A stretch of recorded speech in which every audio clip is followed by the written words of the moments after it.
वालेकुम एवरीवन। तो आज हम बनाने जा रहे हैं देगी चिकन कोरमा। ये कोरमे का सालन बिल्कुल जैसा आप शादियों में खाते हैं वैसा ही बन के तैयार होगा। और इसे बनाना भी बहुत आसान है और ये बहुत ही खुशबूदार और बिल्कुल शादियों वाला ही जायका लगेगा। और आपके ये घर के बेसिक मसालों से ये शादियों वाला देगी कोरमा बन के तैयार हो जाएगा। तो आइए देखते हैं इसके इंग्रेडिएंट्स क्या हैं। एक पैन में हम ऑयल को गरम कर लेंगे। ऑयल हमने आधा कप के करीब लिया है और यहाँ पर हमने 4 बड़े साइज़ की प्याज को बारीक काट के डाल दिया है। अगर आप ग्रेवी ज़्यादा चाहते हैं तो आप प्याज की क्वांटिटी को बढ़ा दें। यहाँ पर हम प्याज को गोल्डन फ्राई होने तक के फ्राई करेंगे। प्याज का कलर जैसे ही गोल्डन हो जाए तो आपने इसे निकाल लेना है। हमें प्याज का बजिश्ता चाहिए तो हम इसे अच्छे से निकाल लेंगे। तो यहाँ पर हमने जितनी प्याज को फ्राई किया था हमने सब निकाली हैं और अब हम इसे ठंडा होने देंगे ताकि रूम टेम्परेचर पे आ जाए।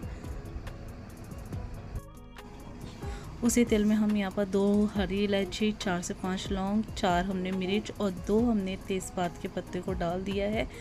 2 से 3 मिनट तक के हम खड़े मसालों को सौटे होने देंगे ताकि इसमें जो तेल में इसका फ्लेवर अच्छा आ जाए। इसी के साथ इसमें जाएगा 1 किलो चिकन। यहाँ पर हमने चिकन को धो के रख लिया था और अब हम इसमें डालेंगे। अगर आप इसकी जगह मटन भी इस्तेमाल कर सकते हैं। यहाँ पर हम थोड़ा थोड़ा करके चिकन को डाल देंगे और चिकन को हम चला लेंगे। और चिकन का जब तक कलर चेंज नहीं हो जाए तब तक हम इसे भूनेंगे। तो तकरीबन हम यहाँ पर 4 से 5 मिनट तक के चिकन को भूनेंगे ताकि जो चिकन का कलर है वो चेंज हो जाए। यहाँ पर हमने जो प्याज का बरिश्ता बना के रखा था उसे हम हाथ से बारीक बारीक चूरा करके रख लेंगे। अगर आपने इसे ज़्यादा देर के बाद हाथ से चूरा किया तो ये नहीं होंगे। जब ये हल्के से गर्म हो तभी आपने ये करके रख लेना है। आपने इसे हाथ से मसल के इसे बारीक कर लेना है। इससे आपकी ग्रेवी बहुत ही अच्छी बन के तैयार होगी और हम इसे बारीक करके साइड में रख लेंगे। यहाँ पर हमें गोश्त को भुने हुए तकरीबन 5 मिनट हो चुके हैं और अब देख सकते हैं कि गोश्त ने अपना कलर भी चेंज किया है। तो इसी के साथ अब हम इसमें डालेंगे 4 टेबल स्पून के करीब अदरक लहसुन का पेस्ट।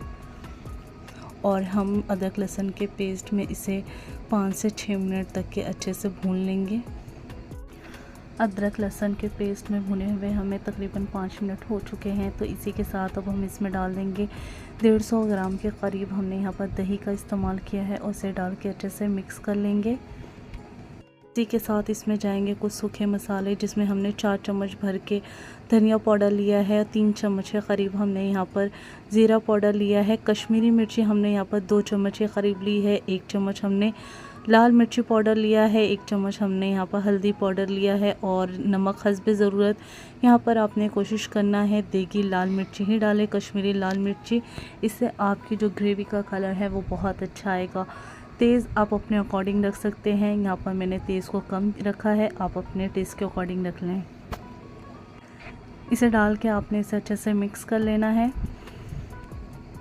और तकरीबन हम यहाँ पर इसे 15 मिनट के लिए कवर करके रख देंगे ताकि जो हमारा चिकन है कोरमा वो अच्छे से भुन जाए। यहाँ पर हमें कोरमे में डालने के लिए 1 चम्मच भर के हमने यहाँ पर खसखस ली है, पॉपी सीड जिसे कहते हैं। और इसी के साथ हमने यहाँ पर 6 बादाम लिए हैं वो डाल देंगे।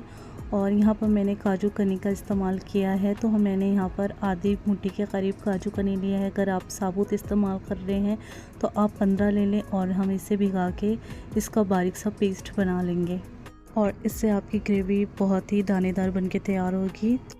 ग्रेवी की खुशबू के लिए जो सीक्रेट मसाला इस्तेमाल किया जाता है हम वो घर पे बनाएंगे। तो आइए देखते हैं वो कैसे बनाते हैं। यहाँ पे हमने 4 से 5 जावित्री ले ली है। हमने यहाँ पर आधा टुकड़ा जायफल का लिया है, 2 हमने बड़ी काली इलायची के दाने ले लिए हैं और हम इसका बारीक सा पाउडर बना लेंगे। आपको अगर इसे स्टोर करके रखना है तो आपने इसे हल्का सा भून के आपने इसे पीस के स्टोर कर लेना है, पर मैं ये अभी इस्तेमाल कर लूँगी। तो अब हम इसका बारीक सा पाउडर बना के तैयार कर लेते हैं। तो कोरमे की तरफ आते हैं। तो यहाँ पर हमारे चिकन कोरमे को भुने हुए तकरीबन 15 मिनट हो चुके हैं और हमारा चिकन है वो 80% तक ये अच्छे से पक चुका है। सरफेस पे ऑयल भी आ चुका है, इससे आपका जो चिकन है वो अच्छे से भुन चुका है। इसी के साथ अब हम इसमें डाल देंगे जो हमने बादाम खसखस और काजू का पेस्ट बनाया था वो इसके अंदर डाल देंगे और इसे डाल के आपने मिक्स कर ले। फ्लेम को आपने मीडियम रखनी है। इसी के साथ अब हम इसमें डालेंगे हमारे बारीक किए हुए प्याज, वो हम अब इसके अंदर डाल देंगे। बजिश्ते को डाल लेने के बाद आपने इसे अच्छे से मिक्स कर लेना है। तकरीबन हम यहाँ पर 3 मिनट तक के भूनेंगे ताकि जो हमारे बजिश्ते का फ्लेवर है वो ग्रेवी में बहुत ही अच्छे से मिल जाए। यहाँ पर हमने जो जायफल, जावित्री और बड़ी इलायची के दाने का पेस्ट बनाया था वो यहाँ पर तकरीबन मैं आधा चम्मच के करीब डालूंगी। इसकी खुशबू का फ्लेवर बहुत स्ट्रॉन्ग होता है। अगर आपने 1 किलो से ज़्यादा बना रहे हैं तो यहाँ पर आपने 1 चम्मच भर के डालें। यहाँ पर मैंने आधा चम्मच के करीब ये डाला है और हम इसे अच्छे से मिक्स कर लेंगे। इसे मिक्स कर लेने के बाद अब हम इसमें डालेंगे केवड़े का वाटर, जिसके लिए मैंने एक सादा पानी लिया 3 से 4 टेबल स्पून और मैं यहाँ पर 3 ड्रॉप केवड़ा वाटर डालूंगी क्योंकि इसका फ्लेवर बहुत स्ट्रॉन्ग होता है तो बहुत ज़्यादा खुशबू आपको अच्छी नहीं लगेगी। तो यहाँ पर सिर्फ मैंने 3 बूंद का इस्तेमाल किया है और अब मैं इसे डाल दूँगी और अब हम इसे अच्छे से मिक्स करके लो फ्लेम पे हम इसे पकाएंगे तकरीबन 5 मिनट के लिए। इससे आपका जो जायका है वो बहुत अच्छा आएगा। यहाँ पर मैंने कवर कर दिया है और 5 मिनट के बाद हम इसकी फ्लेम को ऑफ़ कर देंगे। फिर आपको इसे डिश आउट करके दिखाते हैं। यहाँ पर हमने गैस की फ्लेम को ऑफ़ कर दिया है और अब हम कौरमे को डिश आउट कर लेंगे सर्विंग प्लेट में। और ये कौरमा बनके बहुत ही मज़ेदार बनके तैयार हुआ है। ये बिल्कुल शादियों वाला कौरमा है। जब आपके घर में दावत हो या किसी तरीके का सेलिब्रेशन हो या इस ईद पे आप ज़रूर ये कौरमा बनाएं और इसके साथ नान पराठे के साथ सर्व करें तो बहुत ही मज़े का लगेगा। और ये रेसिपी आपकी फैमिली की बहुत ही फेवरेट रेसिपी होने वाली है। इसकी खुशबू, इसका कलर और इसका जायका बहुत ही ज़बरदस्त होने वाला है। आपको मेरी ये रेसिपी कैसी लगी कमेंट बॉक्स में फीडबैक ज़रूर दीजिएगा। अपना बहुत सारा ख्याल रखिएगा, दुआओं में याद रखें। मेरे चैनल को लाइक शेयर सब्सक्राइब करना ना भूलें। फिर मिलते हैं एक नई रेसिपी के साथ। तब तक के लिए अल्लाह हाफिज़।